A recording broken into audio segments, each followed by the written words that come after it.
Adopt US Kids presents What to Expect When You're Expecting a Teenager. Learning the lingo. GOAT, G-O-A-T, acronym, stands for Greatest of All Time. As in, spaghetti sandwiches for dinner? They're my fave. Dad, you're the GOAT. You don't have to speak teen to be a perfect parent. Thousands of teens in foster care will love you just the same. Visit adoptuskids.org. Brought to you by the U.S. Department of Health and Human Services, Adopt U.S. Kids, and the Ad Council.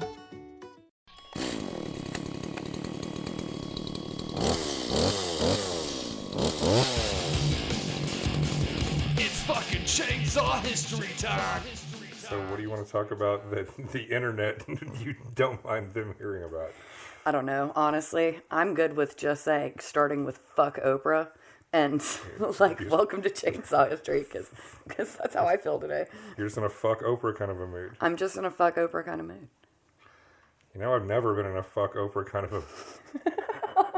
I mean, you know, or how about a Oprah fuck off kind of a mood? Yeah, I just remember when I worked at that bookstore in college, I just witnessed the power of Oprah when she would, when she had her book club, and then all the wine moms would empty the shelves of whatever she recommended or talked about.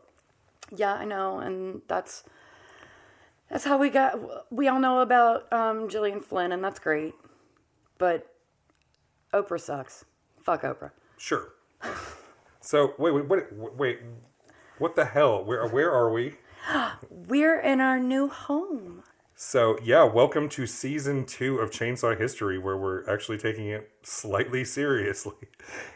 This is the show where we take respected foundational figures in history and ruin them for you forever. Like Oprah? Like Oprah. Oh, are we going to do Oprah one day? Probably, just because I hate her so much. I'm your host, Jamie Chambers, and this is my sister, Bambi. Hello. Real quick, just know we are a comedy podcast. I'm not a historian. I'm just a guy who reads a lot and swears even more. Oh, I'm just here for the lulls. Well, you'll get some of those today. If you go to chainsawhistory.com, you can hear our entire back catalog. Check out paid subscription options that include bonus content and other new exciting stuff. One day, maybe even merch. Ooh. But first things first, let's put in a content warning. This is the first time we've actually done this, despite some of the nasty shit we've talked about in the past in season 1. But I think it's important for everybody to know going in, we will be discussing topics including sexual violence and abortion. And if that's not your thing, it's totally cool. If you want to skip this one, in 2 weeks, we'll be back to a more traditional piece of shit. So far, yeah. So what you're telling me is I just need to buckle up? Yeah. So let's start with a question. Have you ever known of a man... Have you ever heard of a man known to history as Sir Matthew Hale? Sounds vaguely familiar. Vaguely. It is because I'm sure you heard me ranting about this sometime last year. It's the reason why I chose this topic. So it's not surprising if you haven't heard of him, or at least doesn't come to the front of your mind, because this guy's been dead for 347 years. So let me ask you a different question. Do you know any Americans who have a uterus? Yeah. I'm like 50%, like 51%. Roughly 51% of them. So you might remember a little case ruled on last year by the United States Supreme Court. Oh. Dobbs versus Jackson Women's Health Organization. You do want me to start breaking things, don't you? For those who don't know, it was a case that made its way up to the High Court from the enlightened state of Mississippi, who had been passing laws restricting abortion since 2018 in a very specific attempt to get the now conservative-leaning court to overturn Roe versus Wade. And it worked. Motherfuckers. Despite assurances during their Senate confirmation hearings that they considered Roe settled law, Justices Gorsuch, Kavanaugh, and Barrett eagerly voted with their other conservative judges to strip the legal rights from about half the U.S. population. You remember that, right? I remember. I remember quite vividly. I woke up one day not having as many rights as I did the day before. Yeah, suddenly you found out and it pissed me the fuck off. It's about states' rights. States have more rights than you. So corpses have more rights than me. This is a history podcast, not politics or recent events, so we won't be talking about any of the above shitty judges. Our subject today, once again, Shame. died. The guy we're talking about today has been dead for almost 350 years. And you might ask, what the fuck does a guy who was born just after the reign of Queen Elizabeth I have any say in the reproductive rights of women in the 21st century? Yeah, they just shouldn't. Yeah, really good fucking question. I mean, you know what? They also used to, burn witches at the stake or just hang them or... You know what? We're going to be talking about some of I'm that sure we today. are. Spoiler alert Spoiler for alert. part 2. In his majority opinion for the High Court made official on June 24th, 2022, Justice Alito claimed that the only reason the Roe case was upheld in the 90s, and that was in a challenge known as Planned Parenthood versus Casey, that all they could do is uphold Roe since the court is supposed to follow prior decisions in most instances. It's a legal precept called stare decisis, the idea that in most cases you follow precedent. That's the sort of the foundation of all law. So what he's saying is, well, Roe was voted on, and because this court at the time was split, all they could really do is just sort of say, oh, well, we'll hold on for Roe now and wait until we have a better chance to get rid of it later. And he also makes the argument that the earlier court was incorrect. He's saying that Roe was a bad ruling because it didn't take into account enough history and legal precedent. Alito essentially argues that because women's reproductive rights, and rights in general, were restricted for so long, it was not the court's place to overturn centuries of common and statutory laws with Roe. Okay, so, I mean, my math isn't great, but 300 years ago, isn't that still before America? Yes. So we're not even, going by the laws of this country, but by a previous one? Yes, so... Oh, fuck him all so right, hard. So just listen. So hard. But we're just getting started. Oh, God. So Alito writes, this is in the majority opinion published last year, that that groundbreaking, the first time civil rights have ever been rolled back in the history of our country. So quoting this decision, this is Justice Alito writing, "We begin with the common law, under which abortion was a crime at least after quickening, i.e., the first felt movement of the fetus in the womb, which usually occurs between the 16th and 18th week of pregnancy. 2 treatises by Sir Matthew Hale described abortion of a quick child who died in the womb as a great crime and a great misprison." Unquote. Just last year. So, okay, so why does a 300-year-old dead motherfucker get any goddamn say? That's a very important question, and that's basically the whole point of what we're going to be talking about here. So, but 300 years ago, they didn't even know about germs. But it's sort of like, understanding that our country started as British colonies, and so the common law of England was the basis for even modern American law. But you're about to see, so we'll let me keep going, because this is just, we're going to scratch the surface here. We only had germ theory for 150 years. Yeah, Louis Pasteur, 19th century. So Alito goes on to explain that Hale and the other great legal minds of their day ruled that a doctor who performed an abortion that caused the death of the patient would be treated differently than if said doctor performed any other kind of medical procedure. So in other words, sort of the idea is you treat a doctor who kills a patient doing an abortion differently. So if a doctor tried to take out your appendix and you died on the table, the doctor wouldn't be charged with murder because they were trying to save your life, but it just didn't work out. But if he gave you an abortion drug that killed you, that would be treated potentially as a crime. So that's kind of Alito's reasoning here of that automatically means abortions are categorized differently than other medical procedures in his view. So, quote, "A physician performing an abortion would be guilty of a crime precisely because his aim was an unlawful one," unquote. So, in the opinion that stripped basic rights from roughly 167 million people, Justice Alito cited Sir Matthew Hale no less than 8 times. Along with some other legal figures of that same era. We're talking the 17th century England. I'm going to throw up. The thoughts and legal opinions of this dead guy, Sir Matthew Hale, apparently hold such tremendous weight that they've begun to undo civil rights established in America in the 20th century. And now they're being rolled back, citing this dude, Matthew Hale. So who the hell was this guy, and why should we accept anything he has to say? We just shouldn't. Well, we shouldn't. I mean, we should just end the show right there because it's patently shouldn't. obvious. However, we're gonna have to talk about this asshole because unfortunately my rights were snatched away. Do you want to know how many fucking men have said, "Well, are you going to have any more kids?" No. Well, then why do you care? Well, because there's still a possibility I could get pregnant and possibly die from it. Regardless of that, then why are only old white men the ones making these laws in the first place? Your argument has just defeated itself. Shut the fuck up. All right, so now let's learn who this guy, Matthew Hale, is, or actually was, because he's been dead longer than America's been a thing. Matthew Hale arrived bloody and screaming out of a woman's vagina on November 1st, 1609, in Gloucestershire, England. And I wish he had been an abortion. Yeah, well... You're going to hear that this is, once again, this is another one of those people. Is that why he wants to make it illegal? Because his parents were full of regret? This is another one of these figures that will be complicated. I'm so sad.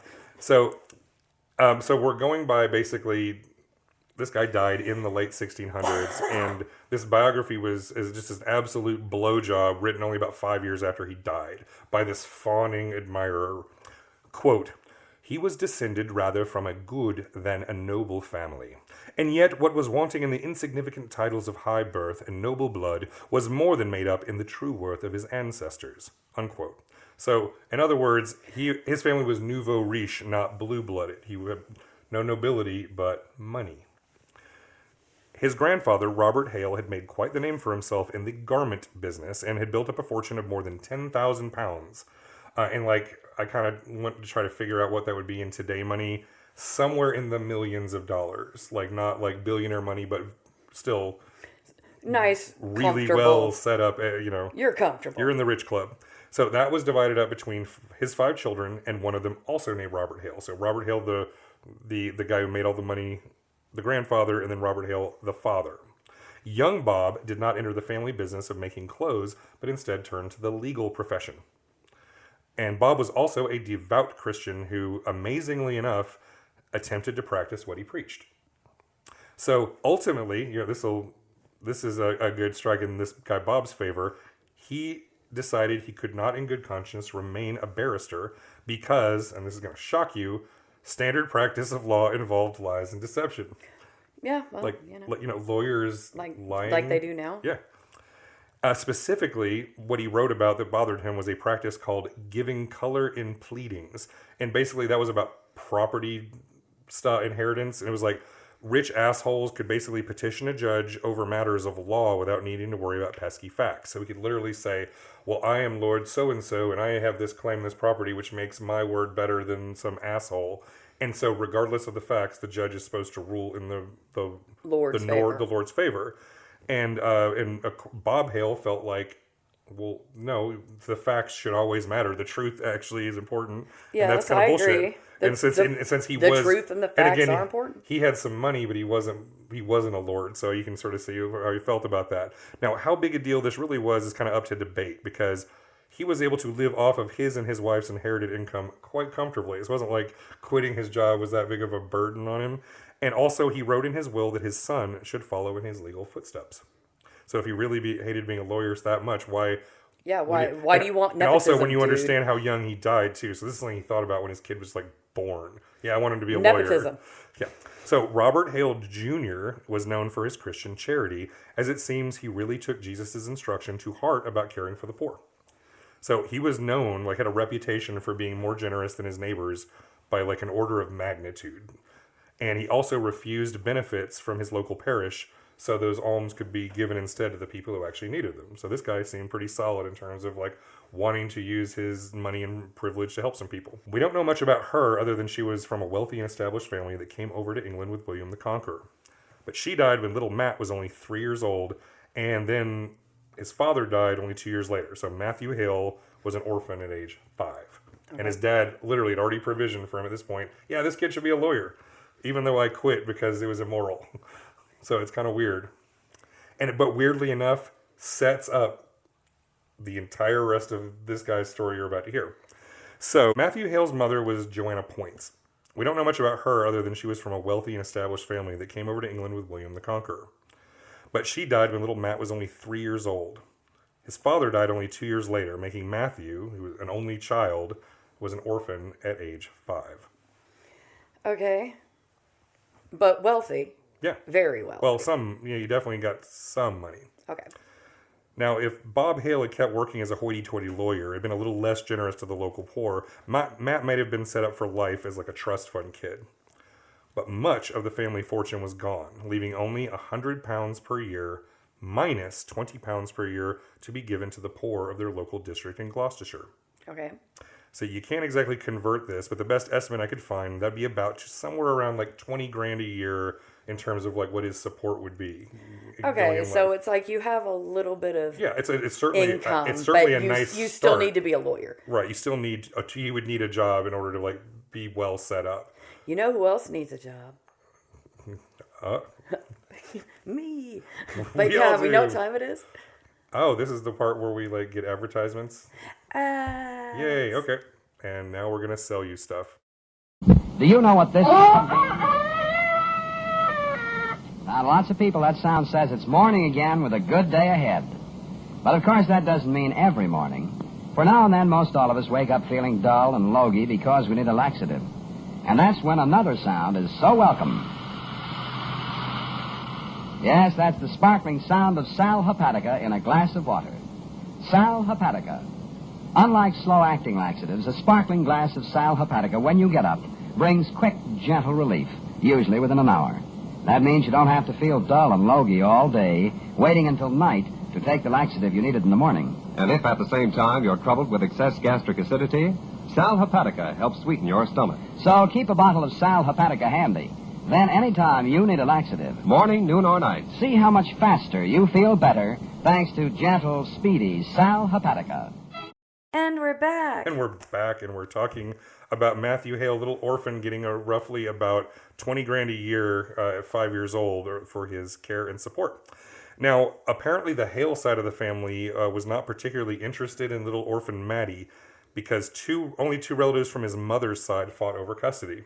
And ultimately, it was a cousin named Anthony Kingsgate that took over charge of the little boy and saw to his education as laid out by Dead Bob. Okay. So, I think the next sentence... Dead Bob? Dead Bob. So we got Dead Robert, grandfather, Dead Robert, father, and now Matthew is starting off. So I think this next sentence from his biography really explains who Matthew Hale was and how he saw the world. This is again from that fawning biography written 5 years after he died.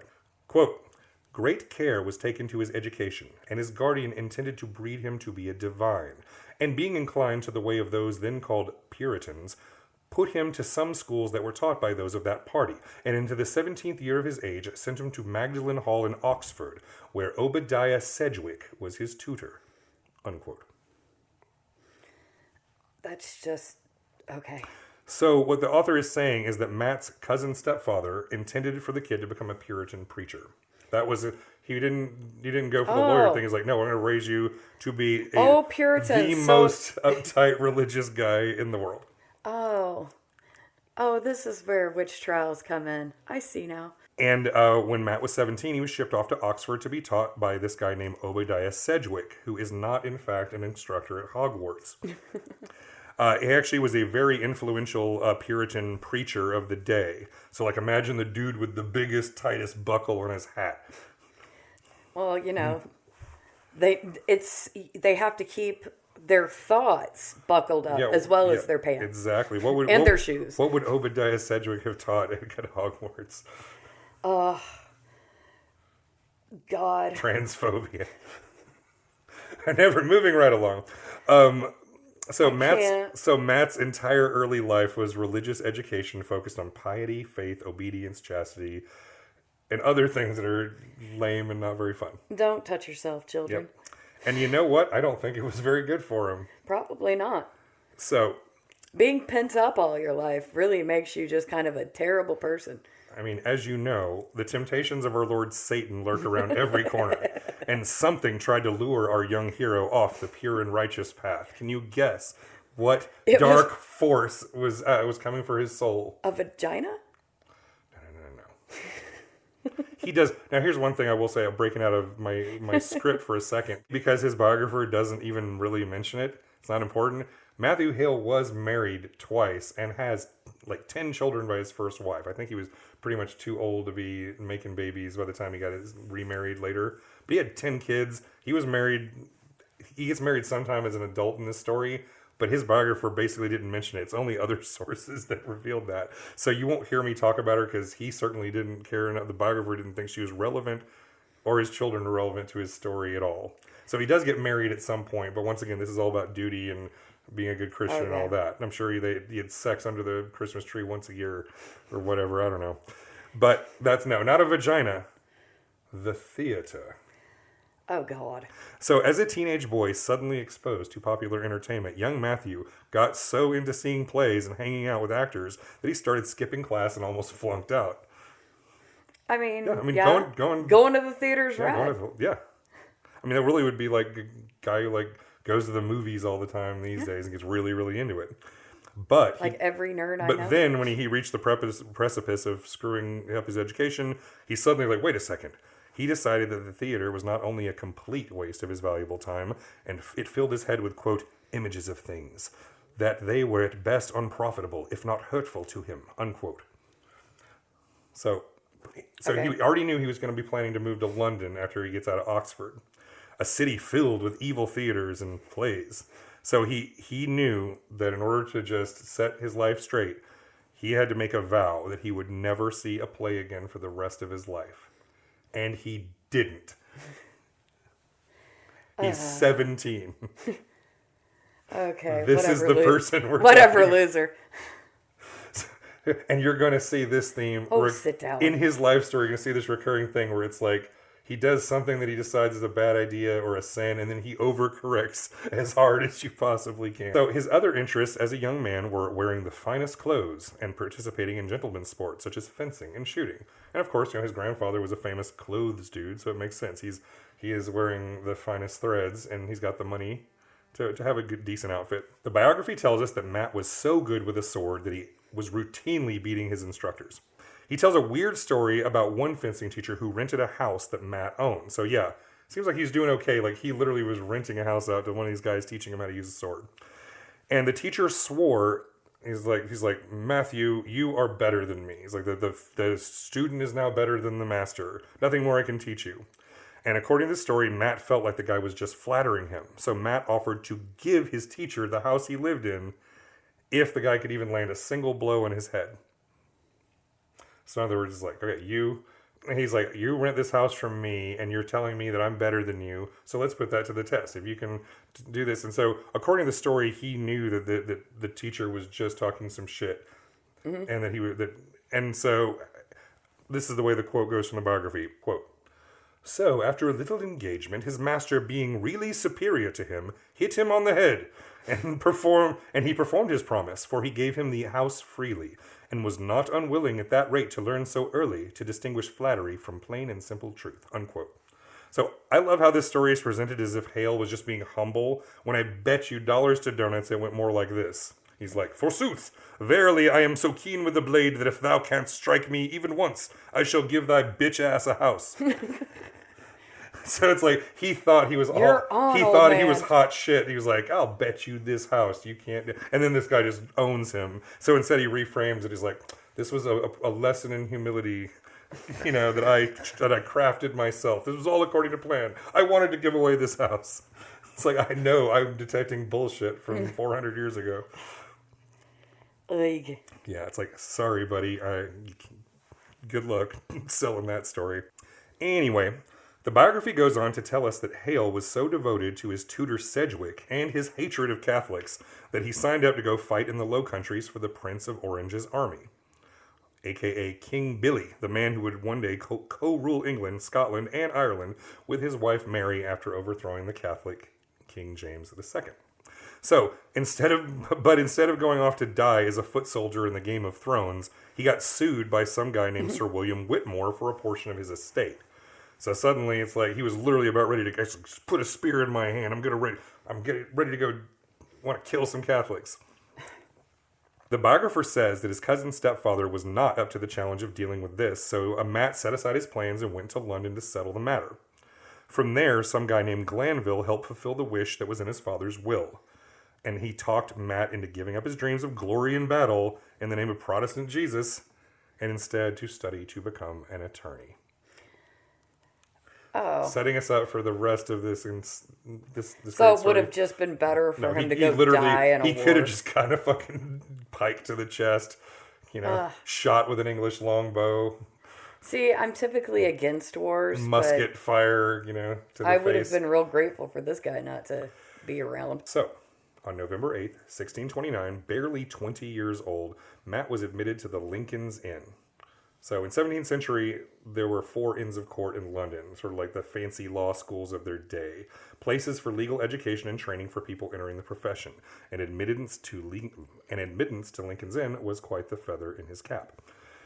He threw himself into his studies and, according to his biographer, worked at it for 16 hours a day. Sounds fun. Yeah, dude had no life. During this time, he rejected his fancy pants clothes and adopted a simple Puritan style of dress that he would maintain for the rest of his life.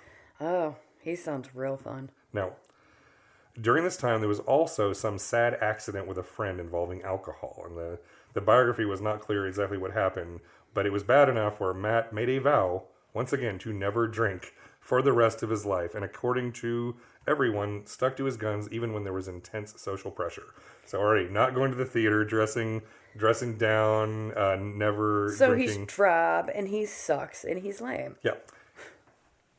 He decided his life would focus entirely on his faith and the law. So Jesus. For 36 years, he never missed a single church service on Sunday. Oh, yeah, I'm sure. So Matt was so uptight, he created a daily schedule to organize his time. Oh, God. Now, I think, mindfulness and using your time with intention is a good thing, broadly speaking, but just listen. This is just the morning portion, okay? Oh, goody. So hundreds of years later, we get to know how this guy organized his day. Roman numeral 1. To lift up the heart to God in thankfulness for renewing my life. Roman numeral 2. To renew my covenant with God in Christ. 1. By renewed acts of faith, receiving Christ and rejoicing in the height of that relation.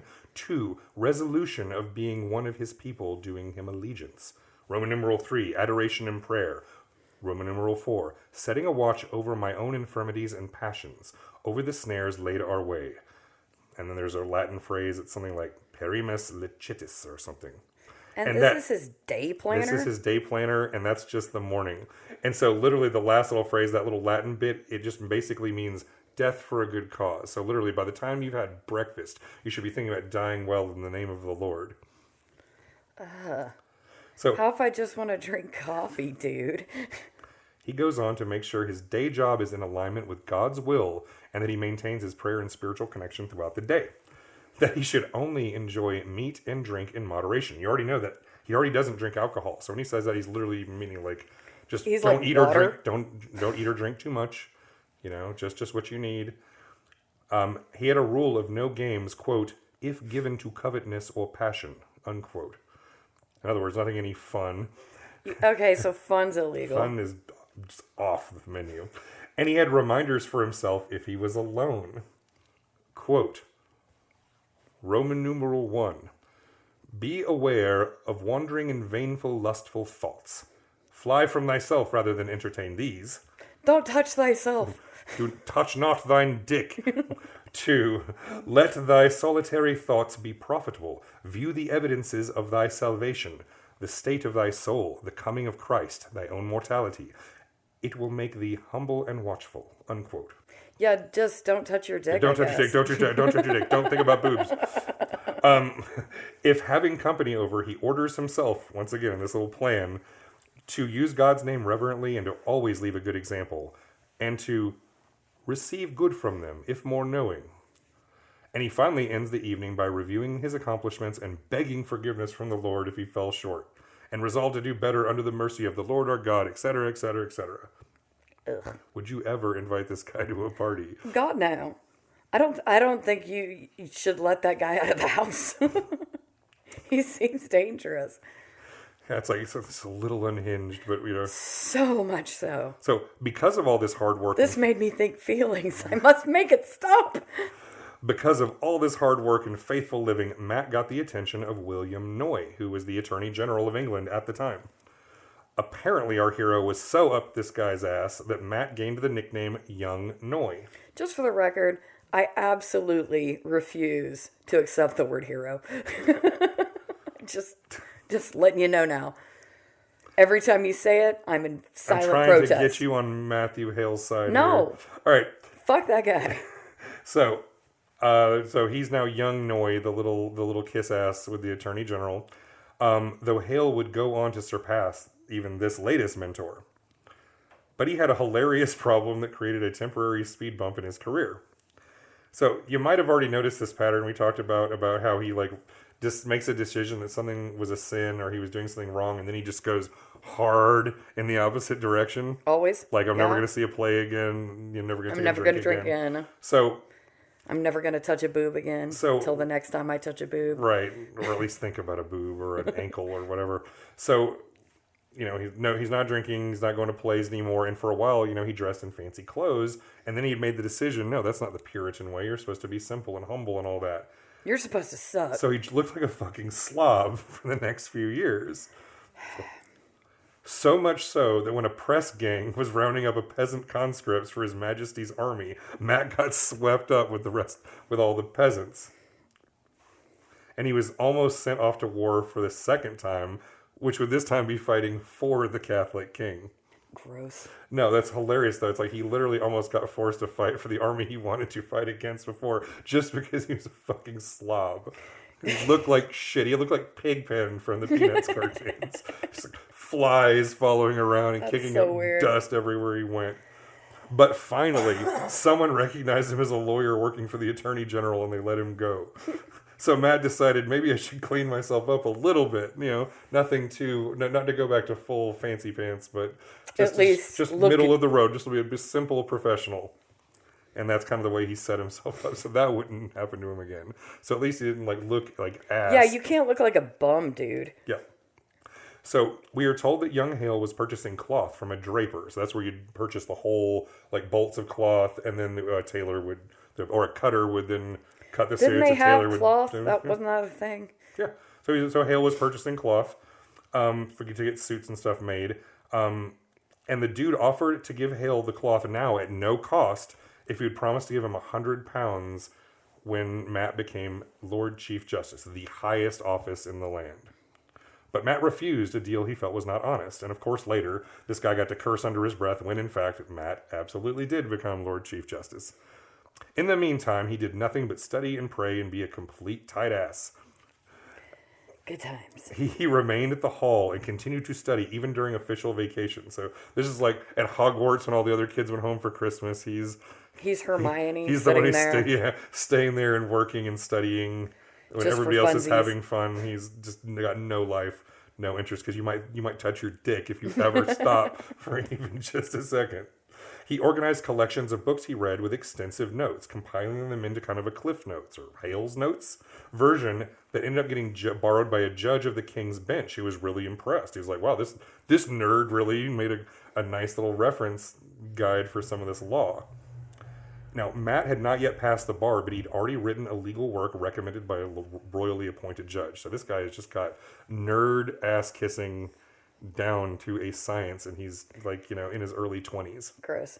Constantly on the lookout for older, successful mentors, Matt found an expert in legal history in a guy named John Selden, who introduced him to a wider knowledge and a study of the legal system in ancient Rome, which our boy liked very, very much, and he regretted that Roman law wasn't much studied in his country. He and Selden became so close that Matt was named one of the 4 executors of his estate, and Matt apparently went on to become well-versed in other subjects, including arithmetics, algebra, philosophy, physics, anatomy, surgery, ancient history, and chronology. All that sounds like so much fun. But you know what's more fun? What? Ads! Oh, shit. We're going to go to ads? Ads. These are ads. They are our love bugs and companions. They are our pets, our family, and they make life better. When we face unexpected challenges, so do our pets. That's why we're on a mission to support people and their pets. Whether donating a bag of kibble, sharing an Instagram post of a lost cat, or welcoming a foster pet into your home, every bit of kindness counts.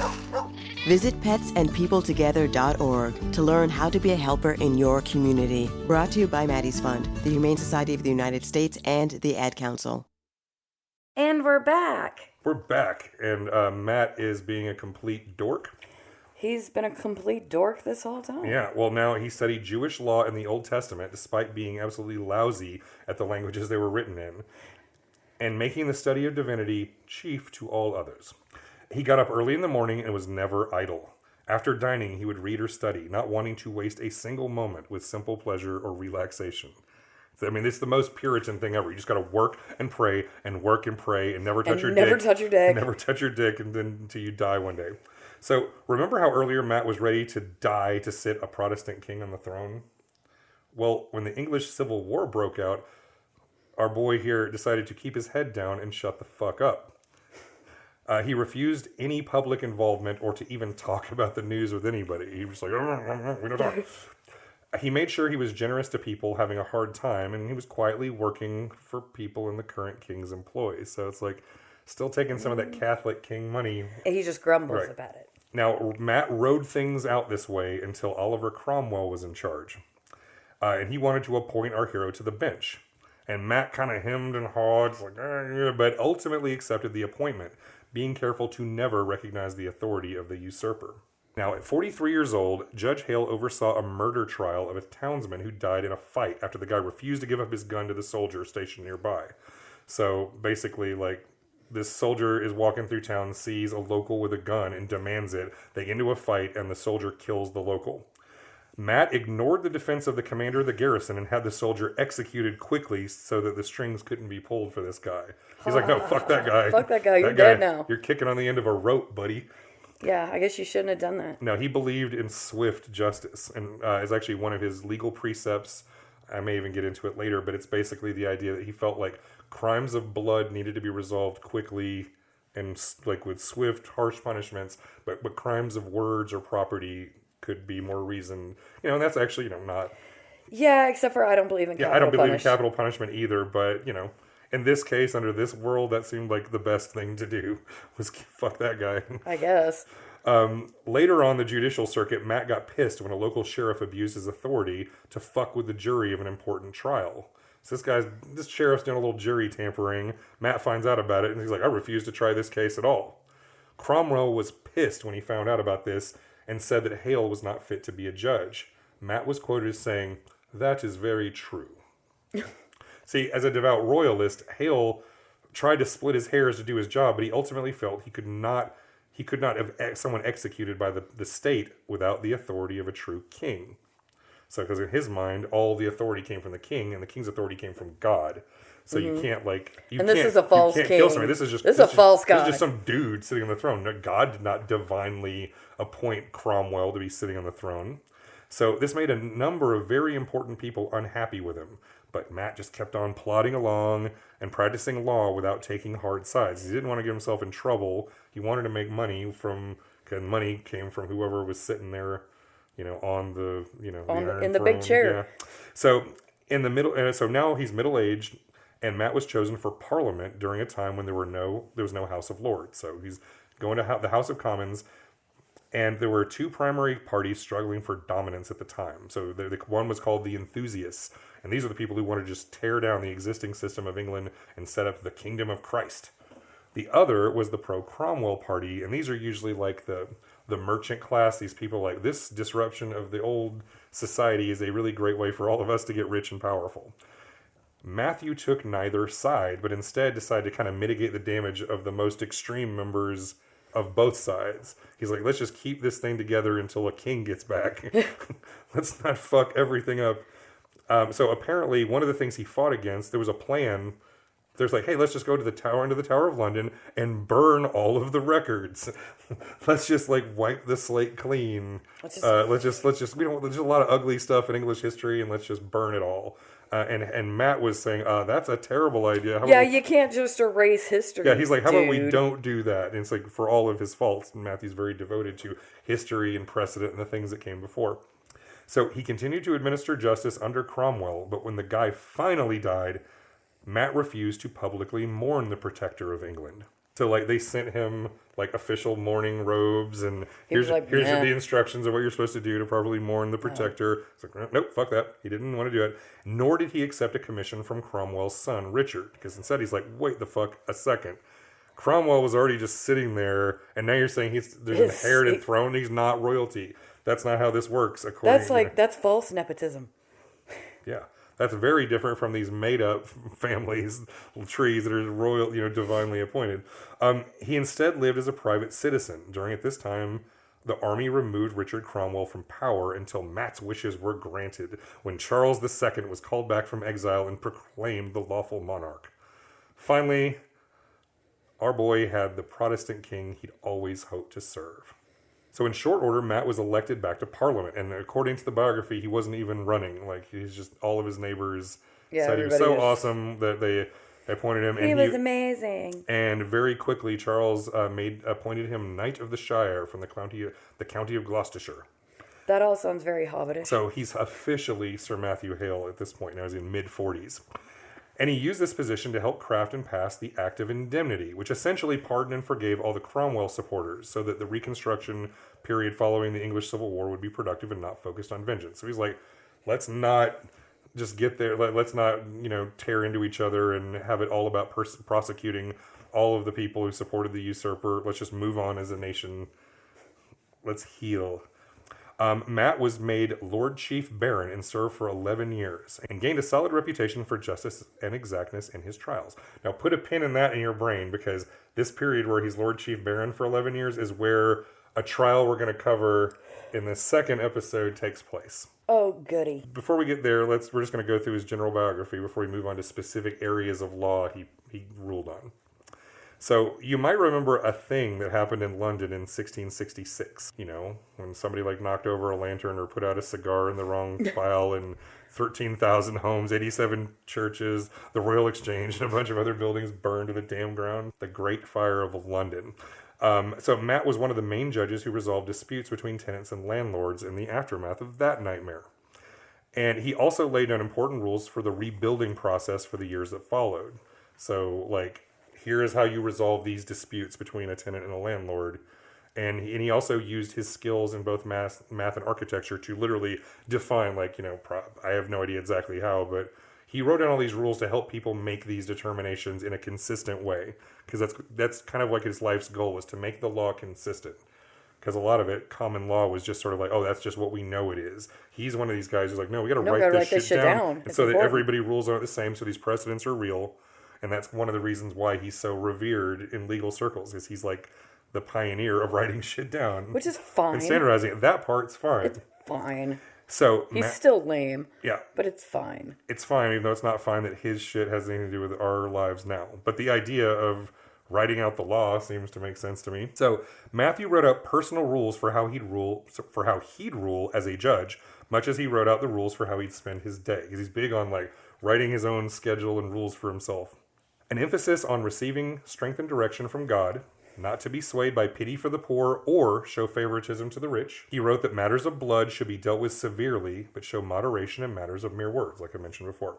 So that he should refuse private solicitations and make sure his servants never interfere in business or take money. More on that in the story later. Mm-hmm. And also that he should take only short meals and not eat too much when attending to business. Okay. As he settled into later life, Matt became increasingly uncompromising. Yeah, as opposed to how chill he was before. Oh, Lord. So in one case, a gentleman sent the gift of a freshly killed buck for his dinner table. But when our Lord Chief Baron found out who this guy was who sent him this deer, and it was related to a case he was going to be trying, he refused to try the case until he'd paid for the venison. He's like, no, I do not accept gifts and bribes. This is a Good bribe. day, sir. What kind of judge do you think I am? This is a meat bribe. And so literally the guy's like, no, I only give away the stuff from my forest. I do not sell it. I am a gentleman. And they fought over it, but Matt's like, no, fuck you. I'm not trying your case until I paid you fair market price for this venison, because we already ate it and it was excellent. He once refused to sign the certificate of a dude who'd been fired for some offense, and instead gave the guy a sack of money and sent him on his way without the pink slip. Okay. That seems pretty cool. That's nice. He tried to follow his father's example, and he was generous to the less fortunate. He was making donations to the poor and all that. And all that's fine. Yep. And Matt became obsessed over religious disputes within Protestant sects and wished there were more laws that could let him publish offenders, a.k.a. Catholics. Gross. He publicly declared for the Church of England. Of course he did. So, and as obsessed as he was for his entire life, he spent a great deal of his energy writing essays and poems about religious subjects, arguing against atheism and impiety, working for 7 years before sending this big volume to the Bishop of Chester. It's like a bunch of religious nonsense that tries to be science and philosophy. It describes the Great Flood and speculates what the antediluvian world may have been like. And then, on May 18th, 1671, when our hero, survey says, nah, he was 61 years old, Sir Matthew Hale was promoted to Lord Chief Justice of England immediately after the last one croaked. So this is like the highest appointee, the highest royally appointed judge position in the land. It's like the Attorney General of the King. Okay, so it's a big deal. Big deal. He's in his early 60s. So his final years of service were lauded by the court and the people. And it was during this time he wrote his great work, Historia Placetorum Canorae. That's the pretentious Latin, or the history of the pleas of the crown in our shared native language. This is the text that would be referred to and cited by lawyers and judges for the next 350 years, even in completely different countries, like ours. And also, recently, India made some awful rulings on their highest court related to women's rights. Of course they did. Citing this boy, Matthew Hale. Oh my goodness. So, do we know where he's buried? I'd like to spit on him. Yeah. we can go. Okay. Can we take a chainsaw street trip to spit on the grave of this asshole? So, several years into his appointment, Matt's health took a sharp turn for the worse. Good. Swelling in his abdomen and shortness of breath. Good. He decided he was done, and he fought to quit despite the objections from his local town and the king. But eventually his resignation was accepted. By the time he officially retired, Matt had to be carried around by servants. He was unable to walk, he could barely breathe, and he seemed to regret that he'd worked so hard he didn't set aside any time to rest and reflect at the end of his life. He died not long into retirement. The official cause was named dropsy, which, is basically those dropsy dead. Dropsy was like old-timey for edema, just like swelling of the tissues. So like my wife who works in kidney care. So did he die slowly and painfully? Yeah, it was bad. Not great. Good. He died choking on his own fluids. Good. I hope some of it was ambiotic. After his death, he left us a letter. Now, it's boring, so I'm not going to read it to you, but here's the bullet point version of what he had to say. He considers his profession as a lawyer and judge and a duty bound by providence of Almighty God, and that such work is important for civil society. But he also declares it a huge time sink and pain in the ass, and in fact was the least beneficial to himself above all others. Reflecting back, he thinks that such position should only be served for a short period of time in the prime of life to save the rest for religious observation, reflection, and prayer. Yeah, take that, Alito, you fucking old bastard. Thinking on the biblical story of Martha and Mary, he feels Mary chose the better part by focusing on only one necessary thing instead of taking on many challenges. So in other words, as he lay dying, Sir Matthew Hale wishes he'd spent less time working and more time praying. He was the religious tight ass until he died choking on his own lungs. Oh, well, I like the fact that he, was choking on his own lungs part. Yeah. That's my favorite part of the story so far. Fuck this guy. So his sycophantic biographer... And you want to say that he's complicated. No, I don't think he's complicated. I just think he sucks. Fair enough. Donate to the poor. That's the very least you could do, you fucking piece of shit. He may seem to make some fair rulings and was generous in some ways. Like I said, every time... And again, I guess for a 300-year-old dead asshole, it's fine. Like, if you graded him on the curve, he seemed okay for his day. We just still shouldn't be listening to the fucking shit he has to say 300 years later, because fuck you. Yeah. So his sycophantic biographer, so the guy who wrote the biography I've been reading from this whole time, his name was Gilbert Burnett. He could only regret that Hale's strict modesty prevented Burnett from placing this following inscription on Matt's tombstone. This is what he wanted to write but wasn't allowed to. That he was one of the greatest patterns this age has afforded, whether in his private deportment as a Christian or in his public employments, either at the bar or on the bench. Unquote. He was great! So, we talked about his life. And now that we know a bit about who this guy was, you might imagine that his legal opinions regarding rape weren't great. Oh, yeah. I can imagine. So, Especially if you were married, because then you're just property anyway. Yeah, so this is... So once again, we're going to go ahead. We're going to now we've done his biography. You need to get a sense of who this guy was. We're going to talk about his legal... all the major areas of how his legal opinions related to women have affected us to this very day. Starting with sexual assault and rape. I wish I could say his opinions only affected women back in his day in his own country.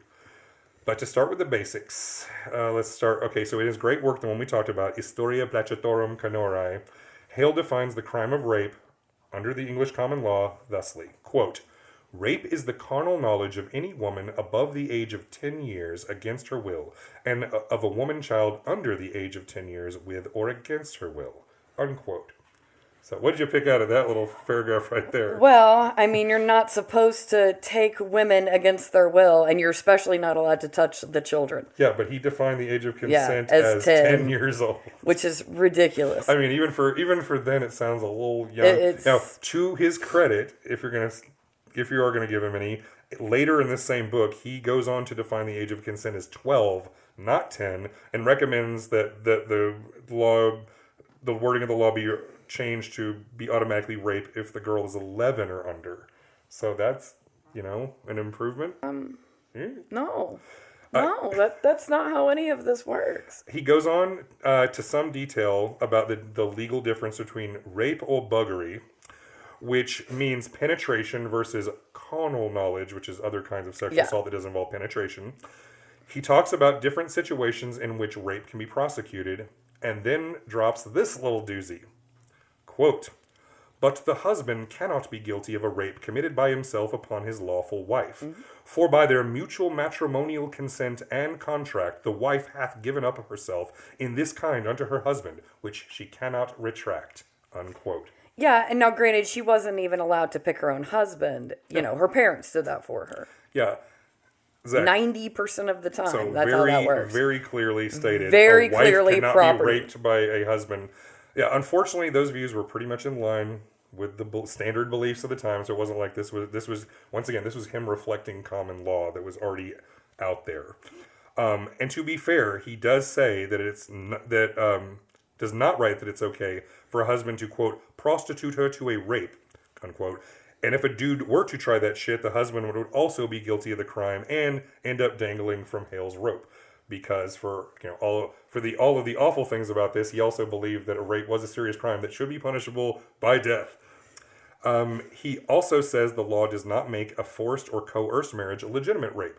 So he's saying that such a marriage can be dissolved by a declaratory sentence in a Christian court that would void the marriage and make the man eligible for prosecution as if the marriage had never been. So in other words, he's saying, like, if a woman's abducted or threatened in some way and forced into this situation, it doesn't have to be legally held up. Then the guy rapes her, and he's like, "Well, no, that's my wife." So and that's not a thing. They're like, no, the marriage was not. We're going to annul your marriage, and then you're going to hang. Now, so that, let's see. Of course, that kind of forced marriage was like the extreme kind. Has nothing to do with the usual kind of a father essentially selling his daughter off his property and her having no choice in who she married. And that's that's perfectly legal. Yeah. That was normal. That's legit. He was talking about like an actual because there was abductions. There was a legitimate case that was cited in the book where some important woman had gotten abducted, forced to marry, raped by her abductor, and then there was a literal act of parliament to undo the marriage in order so that then that guy could be executed for this crime. And so Hale made the point, he's like, you don't even have to do an act of parliament. We can just literally, any Christian court can annul a marriage in those circumstances. But once again, if you're married, if you're normally married, a husband can violently rape his wife, and that's just fine. That's fine. Yeah, I understand. I don't like it, but I understand. So in another section, Hale describes a scenario in which a wife voluntarily steals her husband's stuff and runs off with another man. He explains that there is no felony from either party here. However, there is the issue of the property stolen.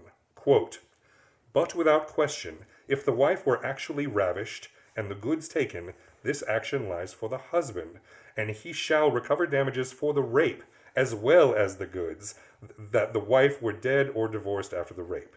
Unquote. So in other words, this was a property crime, and the wife was part of the stolen goods that were messed with. Oh, you touched my stuff. You violated my stuff. And part of that stuff would be Mrs. So-and-so. It's great. Oh, yeah. You know what else is great? Great. Ads. Advertisements? You mean like these ones we're about to listen to now? Yep. These ads. When you hear your husband praise the beauty of another woman's complexion, doesn't it sometimes make you wonder what he thinks of your skin? If you've been even slightly careless, let your skin become drab-looking. Perhaps you have good reason to wonder. But listen closely, for I want to tell you of a remarkable method of daily skin care that thousands of women are using with wonderful results. This way is based on 2 unique and utterly delightful face creams. Phillips Milk and Magnesia Cleansing Cream and Phillips Milk and Magnesia Skin Cream. These are the only face creams made from genuine Phillips Milk and Magnesia. And here's how you use these special creams. First, apply the cleansing cream to your face. It liquefies instantly, floats away surface dirt, leaves your skin softer, cleaner, smoother. And then, as an exquisitely dainty and delicate powder base, use Phillips Milk and Magnesia Skin Cream. It helps neutralize any excess fatty acid accumulations in the outer pore openings, removes oily shine due to excess accumulated oil on the skin, softens dry roughness, and even seems to smooth away those tiny lines. The fact is, thousands of women use Phillips Skin Cream as a night cream so that it can have its full neutralizing and softening effect. You can get Phillips Milk and Magnesia Skin Cream and Phillips Milk and Magnesia Cleansing Cream at any drugstore or cosmetic counter. They come in 10 and 60-cent jars. Start using these delightful and effective beauty creams today. Okay, we're back. Oh boy, we're having fun talking about rape and sexual assault and Sir Matthew Hale. Oh, yeah, all of this sucks. All right, so here's an interesting I'm having point. so much fun now. Here's another, I'm going to throw another name at you that might ring a bell, but I won't be surprised if you don't instantly recognize it. The name is Todd Aiken. It's okay, so it's not surprising. He's dead now. He was a former member of the House of Representatives from the great state of Missouri. Back in 2012, he made some headlines because he was a super pro-life dude, and he was voicing his opposition to abortion even in the most extreme cases. For example, rape victims, cases of rape and incest. Aiken was quoted as saying, quote, "If it's a legitimate rape, the female body has ways to try and shut that whole thing down," unquote. Remember that one now? That whole legitimate rape quote?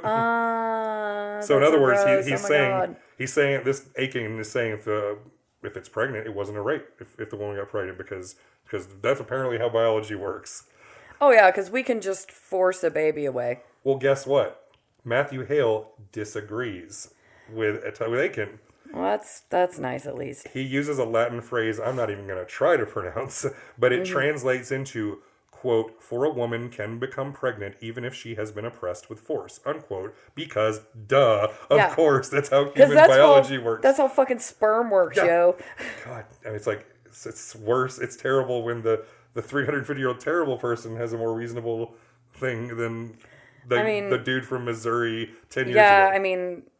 But Todd Aiken, we can at least say this about him. He's dead. Yay. So, when discussing the trial of rape cases, Hale instructs that the victim be allowed to give testimony and be considered a competent witness. But the jury must decide how credible she is based on the circumstances. He then gives an example.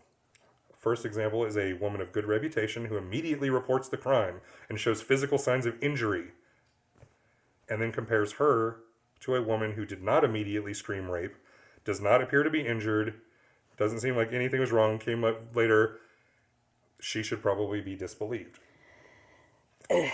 Yeah, because we always love to come forward. And, and women, we're so... And we're dealt with so fairly. Well, there's only one version of rape, and that is some guy jumping up with a knife and beating you up and violently assaulting you. There's not threats, there's not coercion, there's not while you're asleep or under the influence. None of those things are a thing. There's only one way. And, you being afraid or ashamed or unsure or whatever your reasons are, if you don't immediately do the right things, then no one should believe you, right? According to Hale. Yeah, that sucks. Obviously, I don't believe any of the things I just said. So he might as well have written, quote, well, this is not a real quote, he might as well have written, and find out what the harlot was wearing and judge her thusly. I mean, that's just sort of like the gross, it's judging the all gross. victim instead of The case. The case and the criminal who committed the crime. So he described one case in which a 63-year-old man with health problems was accused of raping a 14-year-old girl. Judge Hale instructed the jury to consider that the man's ancient years would make it impossible for him to insult a young girl. Obviously. Yeah, because that's how biology works too. Yeah. This is the section of the book that contains one of Hale's most infamous quotes. Quote, "It is true that rape is most detestable crime, and therefore it ought to be severely and impartially punished with death. But it must be remembered that it is an accusation easily made and hard to be proved, and harder to be defended against for the party accused, though never so innocent." Unquote. So it's, in other words, it's easy to throw an accusation. Any woman can just throw out a rape accusation whenever she wants, and literally, and we say ruin a guy's life, like in this case, literally end with him dead. So he's saying that because of this, and because it stirs up people's passions, that you should always lean against just instantly believing a woman just because she said this happens. There needs to be other gross. Yeah. And this is before there's any kind of real physical evidence other than it like just bruising. literally has to be bruising and like, they would let like these midwives like check the woman out physically and stuff like that. And here's the ugly part where we see how these views trickle down into modern American life. One example. Marital rape was not outlawed in all 50 states until July 5th, 1993. And that does not surprise me at all. It's gross, but it doesn't surprise Literally me. right after I graduated high school. When that was the last state, I forget which one that was the last holdout. It's probably like Mississippi because they suck. Louisiana. All right, and Has to be Southern. Here's a doozy.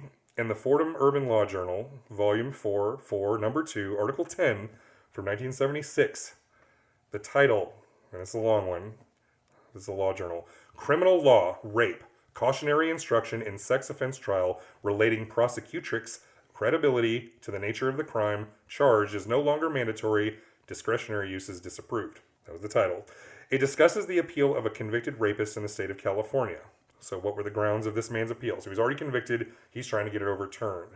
And you always have to have a legal reasoning for why the original ruling it's very was hard. illegitimate. It's harder to get a case overturned than it is anything else. So the grounds he was filing for appeal under were this, quote, "The defendant appealed alleging error by the trial judge for failing to give the mandatory cautionary instruction that a charge such as this, made against the defendant in this case, is one which is easily made, and once made, difficult to defend against, even if the person accused is innocent. Therefore, the law requires that you examine the testimony of the female person named in the information with caution." Unquote. Does that sound slightly familiar? That's practically quoting Hale from 350 years before. The document goes on, quote, "The origin of the cautionary instruction for rape and other sex offenses is attributed to the 17th century writings of Sir Matthew Hale." Unquote. So this was standard practice in our country to instruct juries to warn against the credibility of victim testimony in a rape case until very recently. This was literally called the Hale Rule. Okay. Now I'm happy to This is painful. say the good news, at least with this citation, is this was the case where the California Supreme Court upheld the conviction and rejected the mandatory use of the Hale Rule and literally said, no longer mandatory, in fact, not recommended at all. But the Fordham Journal reminds us that once upon a time, Lord Hale wrote the following. Once again, from his original big book, Matthew writes, quote, "I only mention these instances that we may be the more cautious upon trials of offenses of this nature, wherein the court and jury may with so much ease be imposed upon with great care and vigilance, the heinousness of the offense many times transporting the judge and jury with so much indignation that they are over hastily carried to the conviction of the person accused thereof, and by the confident testimony of sometimes malicious and false witnesses." Unquote. In other words, bitches be lying. Oh, God. The bitches be lying president? And that's it for part one of our look into Sir Matthew Hale religious tight ass who should have zero bearing on the rights of anyone in the 21st fucking century. Especially in a different country. With different rules, with different laws, with different, just literally everything. And from a literal... You guys didn't even know about germ theory. Fuck you. It said a state religion and a king, and that was where all the legal authority derived from, but we're supposed to care. But this guy says... so anyway, we'll be back next week to look at how his horrible opinions affected women for hundreds of years in a couple of other areas. We'll talk about how he helped get a bunch of women killed over here in the colonies 16 years after he died. Yay. And we'll talk about how a certain Supreme Court justice is a real-life lying piece of shit. Oh, well, I could have already told you that. But for now, thank you if you're listening to our words and made it all the way to the end of this shit show. We appreciate you, and thank you for checking us out. For 2 years, we have defended a forest in South Atlanta from those intent on destroying it. This is the Weelaunee Forest.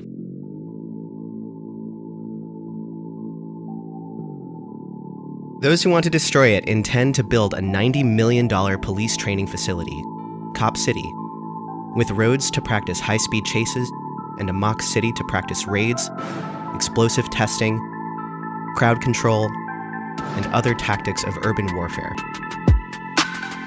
In response, we have protested, petitioned, put our bodies on the line, and put pressure on Cop City construction companies and funders. The climate crisis is already here. All across the world, people are fighting back against the destruction of their land, water, and local ecosystems. The police trained in Cop City will be used to brutally suppress the movements we need to wage these battles now and in the years to come. The struggle for life on Earth and the struggle to prevent the expansion of the police state are one and the same. This is not just a local struggle.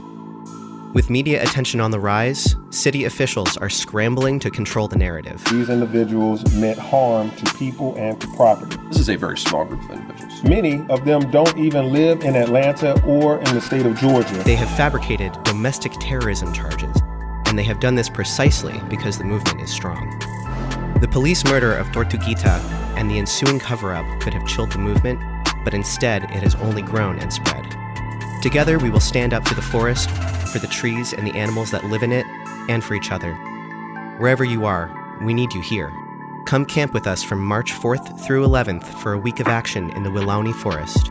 Cop City will never be built. Weelaunee Forest is and will always remain a public park.